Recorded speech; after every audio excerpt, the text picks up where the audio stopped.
उसे देश के लिए खेलना था। वो एक होनहार खिलाड़ी थी, लेकिन किस्मत ने साथ नहीं दिया। उसने खेल से भी मुंह मोड़ लिया।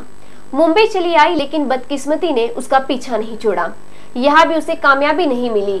उसके बाद उसने वो किया जिसे सुनकर हर कोई हैरान था। बात कर रहा है कभी नेशनल लेवल की बास्केटबॉल प्रतियोगिता में हिस्सा ले चुकी खिलाड़ी ऋतु राणा की, जिसे सोमवार को सुबह 6:45 बजे मुंबई के मलाड स्टेशन के पास लोकल ट्रेन के नीचे आकर आत्महत्या कर ली। ऋतु की आत्महत्या का खुलासा उसके घर से मिले एक सुसाइड नोट से हुआ है, लेकिन हैरान करने वाली बात तो यह है कि रेलवे पुलिस ने इसे एक दुर्घटना का केस दर्ज किया। सैयद निसार अली। सैयद जी, आपसे जानना चाहेंगे ऋतु राणा को आप कैसे जानते हैं, किस तरीके से आपकी फैमिली फ्रेंड थी और क्यों सुसाइड किया और सुसाइड नोट कहाँ से मिला? 2006 से हमारी जान पहचान है। वो मैं एक रिसोर्ट चला रहा था, तभी वो मेरे यहाँ पे कुंफू कोच के तरीके से काम करती थी। वहीं से हमारी पहचान हुई। उसके बाद हमारे फैमिली रिलेशन बढ़े। उसकी मम्मी का हमारे यहाँ आना जाना था।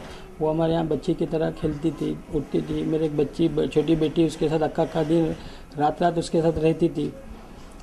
और वो एक बहुत ही एक्टिव स्पोर्ट्स पर्सन थी। उसके साथ ही बहुत जिंदा दिल इंसान और एक अब क्या कह सकते, खुश मिजाज लड़की थी।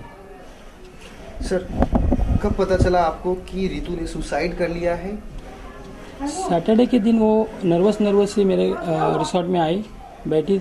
वो ऐसी लड़की थी जो कभी एक मिनट भी चुप नहीं बैठी थी, लेकिन वो पूरा दिन चुपचाप बैठी थी। काफ़ी मैंने उसे बात करने की कोशिश की, मोटिवेट करने की कोशिश की, तब पता चला कि वो थोड़ा डिप्रेस थी किसी बात को लेकर, लेकिन वो बात का खुलासा नहीं कर रहे थे। फिर संडे के दिन फिर वो आई, मेरे साथ पूरा दिन बिताई। फिर शाम में मैं उससे पूछा तो कोई प्रॉब्लम नहीं है बेटा, कोई टेंशन नहीं लेना, जो भी है हम लोग सॉल्व कर देंगे। कोई ऐसा प्रॉब्लम होता नहीं है जो सॉल्व नहीं होता है। लेकिन वो जाने से पहले गले मिलकर रोई और लिपटी और बोली, सर मैंने आपको बहुत तकलीफ़ दिया है, इसके बाद मैं नहीं दूंगी तकलीफ़। आखिर जो ऋतु आपसे मिली थी, आखिरी बार मिली थी सैटरडे को, क्या बातें हुई थी? क्यों, किस बात को लेके वो नर्वस थी, परेशान थी, क्या था? ऐसी कोई बात उसने मुझे नहीं बताई जिसमें उसमें कोई बड़ा ये था। इतना ज़रूर बताया कि मेरे एक फ्रेंड के साथ बातचीत बंद है। तो मैंने कोई बात नहीं, फ्रेंड के साथ बातचीत कभी होती है, कभी नाराज़गी होती है, कभी खुशी होती है, तो बातचीत बंद है तो कोई बात नहीं, बात शुरू हो जाएगी, उसमें कोई बात नहीं है।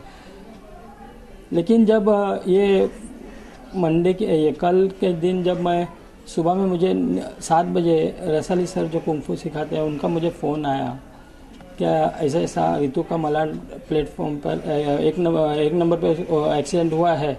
तब मैं घबराया सा, हाँ मेरे हाथ पर जम गए। फिर मैं यहाँ से भागा सा गया, वहाँ पर देखा। तो जब मैं वहाँ जीआरपी के पास जा रहा था तो उसकी बॉडी वहाँ पर लेफ्ट स्ट्रेचर पे पड़ी थी। तो उसका पैर में जो शूज़ थे ब्लैक, उससे मैं आइडेंटिफाई किया। मेरी हिम्मत नहीं हुई उसकी शक्ल देखने की, लेकिन जब वो जीआरपी मैडम ने कहा कि प्लीज़ आप उनकी शक्ल देख लीजिए, तभी आप प्रॉपर आइडेंटिफाई कर लेंगे। तब मैं उनकी शक्ल देखा तो पूरा उनका जिस्म से सर अलग हुआ था और खुद से लथपथ थी, वही हमारी ऋतु थी।